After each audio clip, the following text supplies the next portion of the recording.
Item ಯಾವುದೇ ಇರಲಿ try ಮಾಡಿ ಆಚಿ ಚಿಕನ್ ಮಸಾಲಾ. ಆಚಿ ಚಿಕನ್ ಮಸಾಲಾ.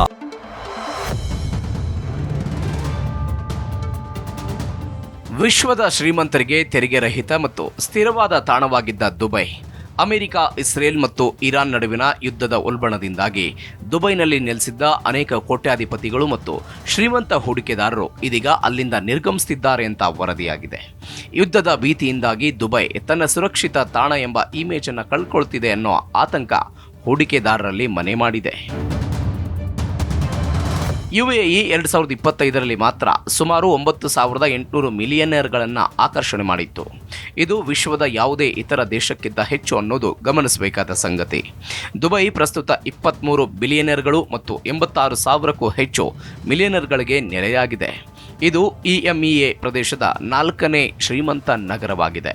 ಕಳೆದ ದಶಕದಲ್ಲಿ ದುಬೈನಲ್ಲಿ ಹೂಡಿಕೆ ಮಾಡಬಹುದಾದ ಸಂಪತ್ತು 110% ಬೆಳೆದಿದೆ. ಆದರೆ ಇದೀಗ ಅಮೆರಿಕ, ಇಸ್ರೇಲ್ ಮತ್ತು ಇರಾನ್ ನಡುವೆ ಯುದ್ಧ ನಡೀತಾ ಇರೋದ್ರಿಂದ ಕೆಲವು ಶ್ರೀಮಂತ ಏಷ್ಯನ್ನರು ಅಪಾಯದಿಂದ ಪಾರಾಗೋದಕ್ಕೆ ಸಿಂಗಾಪುರ ಅಥವಾ ಹಾಂಗ್ಕಾಂಗ್ಗಳಿಗೆ ಸ್ವತ್ತುಗಳನ್ನು ಸ್ಥಳಾಂತರಿಸುವ ಬಗ್ಗೆ ವಿಚಾರ ಮಾಡ್ತಿದ್ದಾರೆ.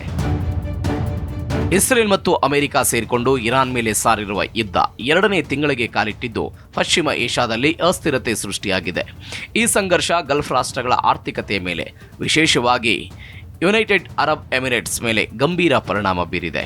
ಹೂಡಿಕೆದಾರರ ವಿಶ್ವಾಸ ಮತ್ತು ಬಂಡವಾಳ ಹರಿವಿನೊಂದಿಗೆ ನಿಕಟ ಸಂಬಂಧ ಹೊಂದಿರುವ ದುಬೈನ ರಿಯಲ್ ಎಸ್ಟೇಟ್ ಮಾರುಕಟ್ಟೆ ಈಗ ಭೀತಿಗೆ ಒಳಗಾಗಿದೆ.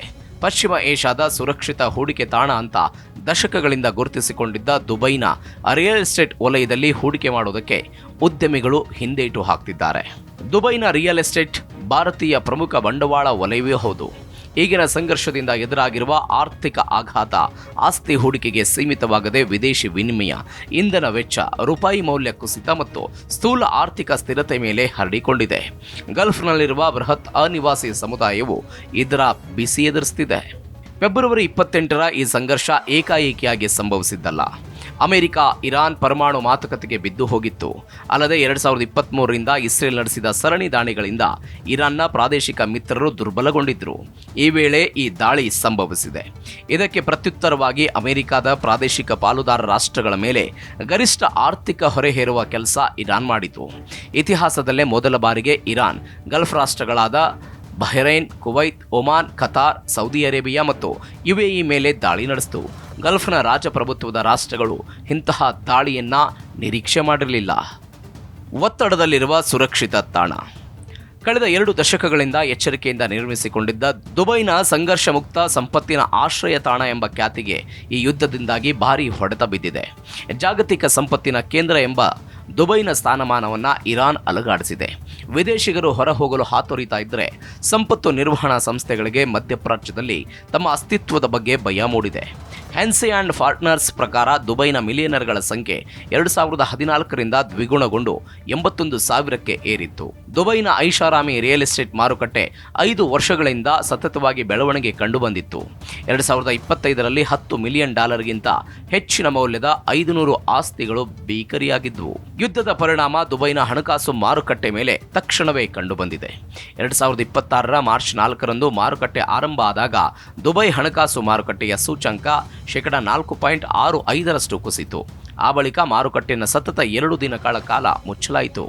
ಇದು ಪರಿಸ್ಥಿತಿಯ ಗಂಭೀರತೆಯನ್ನು ಎತ್ತಿ ತೋರಿಸಿತು. ರಿಯಲ್ ಎಸ್ಟೇಟ್ ಸೂಚ್ಯಂಕ ಸಂಘರ್ಷ ಆರಂಭವಾದ ನಂತರ 21% ಪತನಗೊಂಡು 13,353 ಅಂಕಗಳಿಗೆ ಕುಸಿಯತೊಡಗಿತು. ಇದರ ಜೊತೆಗೆ ಆಸ್ತಿ ವಹಿವಾಟಿನ ಪ್ರಮಾಣವು ಕುಂಠಿತಗೊಂಡಿದೆ. 2026ರ ಜನವರಿ ಮತ್ತು ಫೆಬ್ರವರಿ ನಡುವೆ ದುಬೈ 133.3 ಬಿಲಿಯನ್ ದಿರ್ಹಂ ಮೌಲ್ಯದ ವಹಿವಾಟು ದಾಖಲಿಸಿತ್ತು. ಆದರೆ ಇದೀಗ ಆ ವೇಗಕ್ಕೆ ಬ್ರೇಕ್ ಬಿದ್ದಿದೆ. ಸ್ಥಳ ಭೇಟಿಗಳು ರದ್ದಾಗ್ತಿವೆ. ಪರಿಸ್ಥಿತಿ ತಿಳಿಯಾಗುವವರೆಗೂ ಖರೀದಿದಾರರು ಕಾಯ್ತಿದ್ದಾರೆ. ಫೆಬ್ರವರಿ ಅಂತ್ಯದಿಂದ ಮಾರ್ಚ್ 22ರ ಅವಧಿಯಲ್ಲಿ ಕೇವಲ 8,059 ಆಸ್ತಿಗಳು ಮಾರಾಟವಾಗಿವೆ. ಇದು ಸರಾಸರಿಗಿಂತ ಭಾರಿ ಕಡಿಮೆಯಾಗಿದೆ.